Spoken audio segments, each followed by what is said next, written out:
जिस जमीन पर आप अभी खड़े हैं वो कभी जलता हुआ लावा था और हम सिर्फ 3 लाख साल पुराने हैं, पर हमारी कहानी 4.5 अरब साल लंबी है। इस वीडियो में देखेंगे धरती कैसे बनी, जिंदगी समंदर में कैसे शुरू हुई और इंसान तक ये सफर कैसे पहुंचा। डायनासोर्स का जमाना, बर्फीले दौर और वो मोड़ जहां इंसान ने आग, औजार और दिमाग से दुनिया बदल दी। तैयार हैं टाइम ट्रैवल के लिए? चलिए धरती और इंसान की सबसे मजेदार सफर शुरू करते हैं। वीडियो को लाइक करें, चैनल सब्सक्राइब करें और बेल आइकन दबाइए ताकि अगला चैप्टर मिस न हो। बहुत पहले एक विशाल गैस और धूल का बादल था जिसे निहारिका कहते हैं। उसी से हमारा सूरज बना। बचे हुए धूल कण आपस में टकराए, चिपके और धीरे धीरे छोटे छोटे पिंड बने। लाखों टक्करों के बाद यही पिंड मिलकर पृथ्वी बने। शुरुआत में आग का एक उबलता गोला, ऊपर से उल्का पिंड बरस रहे थे, नीचे से ज्वालामुखी फट रहे थे। पृथ्वी बार बार गर्म होती, ठंडी होती और यही सिलसिला चलता रहा। जब धरती बहुत नई थी तब मंगल जितना बड़ा एक पिंड जिसका नाम थिया था आकर उससे टकराया। इस टक्कर में बहुत सारा मलबा बाहर उड़ा और वहीं घूमते घूमते चांद बन गया। बाद में चांद ने धरती पर बड़ा असर डाला। उसने पानी के उठने गिरने को स्थिर किया, दिन की लंबाई धीरे धीरे बढ़ाई और धरती की धुरी को हिलने से रोका। यही वजह है कि हमारी धरती पर जीवन टिक पाया। ज्वालामुखियों से भाप, कार्बन डाइऑक्साइड, नाइट्रोजन जैसी गैसें निकलती रहीं। भाप ठंडी होकर लाखों करोड़ों साल तक बारिश बनी और धरती की कठोर चट्टानों को काटती घिसती हुई घाटियां और नदियां बनाती गई। पानी जमा हुआ और पहले महासागर बने। उस समय की हवा में ऑक्सीजन बहुत कम थी। ज्यादा हिस्सा कार्बन डाइऑक्साइड, नाइट्रोजन और जल वाष्प का था। समुद्रों की गहराइयों में गर्म पानी के झरनों के पास रसायनों का एक सूप तैयार हो रहा था। बिजली की कड़क, ज्वालामुखियों की ऊर्जा और पानी का अनोखा वातावरण। इन्हीं परिस्थितियों में सबसे सरल प्रकार की कोशिकाएं जन्मी। वे सूक्ष्म जीव थे, एक कोशिकीय, बेहद छोटे पर जिद्दी। वे बिना ऑक्सीजन के जीते थे और धीरे धीरे फैलते गए। कई करोड़ साल बाद कुछ सूक्ष्म जीव, जिन्हें आज हम साइनोबैक्टीरिया कहते हैं, ने एक अद्भुत तरीका खोजा, प्रकाश संश्लेषण। उन्होंने सूरज की रोशनी से भोजन बनाना शुरू किया और उप उत्पाद के रूप में ऑक्सीजन छोड़नी शुरू की। धीरे धीरे ऑक्सीजन महासागरों और फिर हवा में जमा होने लगी। लगभग 2.4 अरब साल पहले महान ऑक्सीजन क्रांति हुई।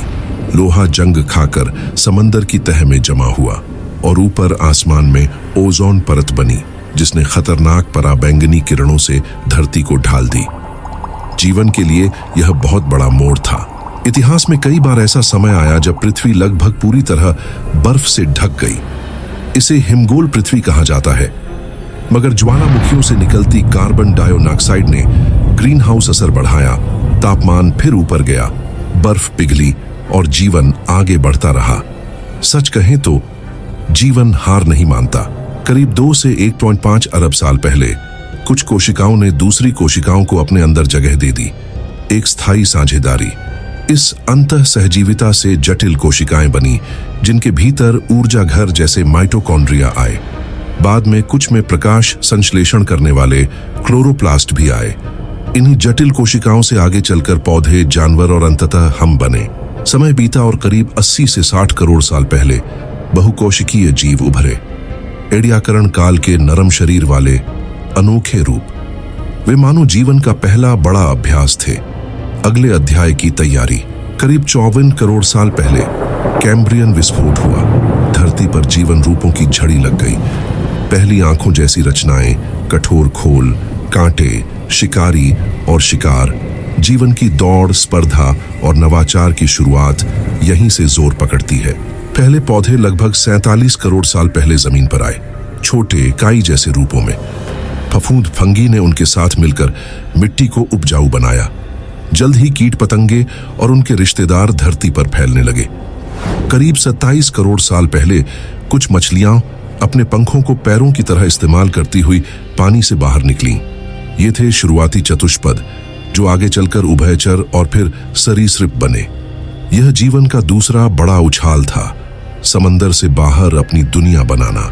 कार्बोनिफेरस काल में धरती पर विशाल दलदली जंगल फैले। ऑक्सीजन का स्तर बहुत ऊंचा था, इसी वजह से कुछ कीट पतंगे आज के मुकाबले बहुत बड़े हो पाए। इन्हीं जंगलों ने लाखों करोड़ों साल बाद कोयले की परतों का रूप लिया। करीब 25.2 करोड़ साल पहले पर्मियन ट्रायसिक महाविलुप्ति हुई, धरती के इतिहास की सबसे बड़ी आपदा। विशाल ज्वालामुखीय गतिविधियां, जहरीली गैसें और जलवायु में भारी बदलाव समुद्री जीवन का लगभग 90% और स्थलीय जीवन का लगभग 70% नष्ट हो गया। मगर कहानी यही नहीं रुकी। जीवन ने फिर से शुरुआत की। ट्रायसिक, फिर ज्यूरासिक और क्रेटेशियस, इन युगों में डायनासोरों ने करीब 16 करोड़ साल तक राज किया। इसी दौरान कुछ डायनासोरों में पंख विकसित हुए। यहीं से पक्षियों की शुरुआत हुई। आज का हर पंछी, कबूतर से लेकर चील तक डायनासोरों का ही दूर का रिश्तेदार है। इस बीच स्तनधारी भी मौजूद थे, छोटे, चतुर, अक्सर रात में सक्रिय, पर सही समय का इंतजार कर रहे थे। क्रेटेशियस काल में फूलदार पौधे उभरे। मधुमक्खियों, तितलियों और पक्षियों के साथ परागण की साझेदारी बनी। रंग, खुशबू और स्वाद से प्रकृति की शक्ल ही बदल गई। यह एक मौन क्रांति थी जिसने भोजन श्रृंखलाओं को नया संतुलन दिया। करीब 66 मिलियन साल पहले एक बड़ा क्षुद्र ग्रह आज के मेक्सिको के पास टकराया। आग, धूल और अंधेरा, डायनासोर युग का अंत हो गया।